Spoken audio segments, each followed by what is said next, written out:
ఎందరో త్యాగమూర్తుల త్యాగఫలం ఆంధ్ర రాష్ట్రం. నేడు ఆంధ్రప్రదేశ్లో ప్రజలు సుఖ సంతోషాలుగా ఉన్నారా? ప్రస్తుతం ప్రజల మధ్య ఉన్న కులాల కుంపట్లు ఎవరి కోసం? చంద్రయాన్ రాకెట్ యుగంలో కూడా వర్ణ విభేదాలు దేనికి సంకేతాలు?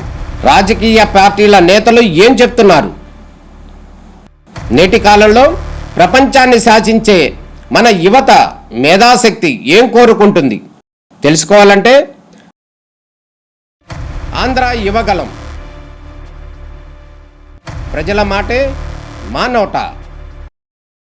జాతీయ స్థాయి క్రీడాకారులు కానీ వీళ్ళందరూ అకాడమీలు పెట్టుకోవడానికి సిద్ధపడుతున్నారు. వాళ్ళకి సంబంధించి ఏమైనా ప్రోత్సాహం ఇవ్వబోతున్నారా? మనం 100% అండి. ఆ రోజు మన హైదరాబాద్లో వచ్చిన అకాడమీ గోపీచంద్ గారు అకాడమీ అయితేనేం, అలాగే సైనా నెహ్వాల్ అకాడమీ అయితేనేం, అలాగే బ్యాడ్మింటన్కి సంబంధించి ఇప్పుడు కొత్తగా వచ్చే అకాడమీస్కి భూములు ఇచ్చింది కూడా మీ అందరికీ తెలుసు. ఆ రోజు చంద్రబాబు నాయుడు గారు.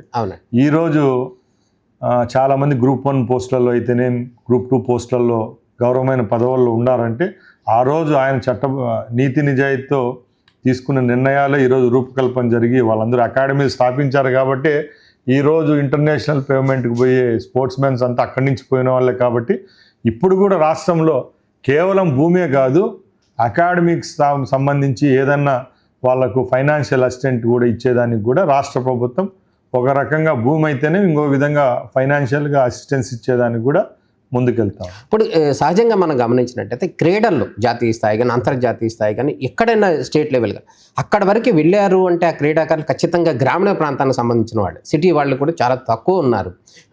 ఈ గ్రామీణ ప్రాంత విద్యార్థులకి వాళ్ళకి ఆర్థిక ఇబ్బందులు కూడా ఉంటున్నాయి కదా, అట్లాంటి వాళ్ళని ఎంకరేజ్ చేసేటటువంటి ప్రయత్నం ఏమైనా జరుగుతుందంటారా?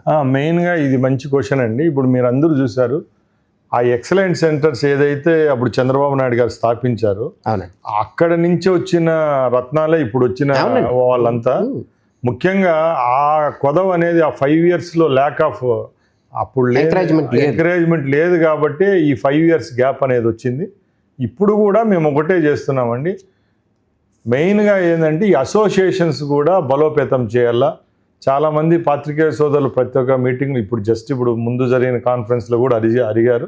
మేము అసోసియేషన్స్ వాళ్ళకు కూడా ఒకటే చెప్తున్నాం, ప్రభుత్వానికి ప్యారలల్గా పనిచేస్తున్న ఆర్గనైజేషన్స్ ఏవైతే ఉన్నాయో మీరు కూడా ఒక నీతి నిజాయితీతో ఒక దృఢ సంకల్పంతో ఎవరైతే పేద క్రీడాకారులు ఉన్నారో మీరు అసిస్టెన్స్ ఇవ్వండి. అలాగే మీకు ఏదైనా కావాలన్నా కూడా ప్రభుత్వం ఇచ్చేదానికి ఉందని చెప్పి, ప్రోత్సాహం ఇచ్చేదానికి ఉందని చెప్పి మేము కూడా వాళ్ళు ప్రోత్సహిస్తున్నాం.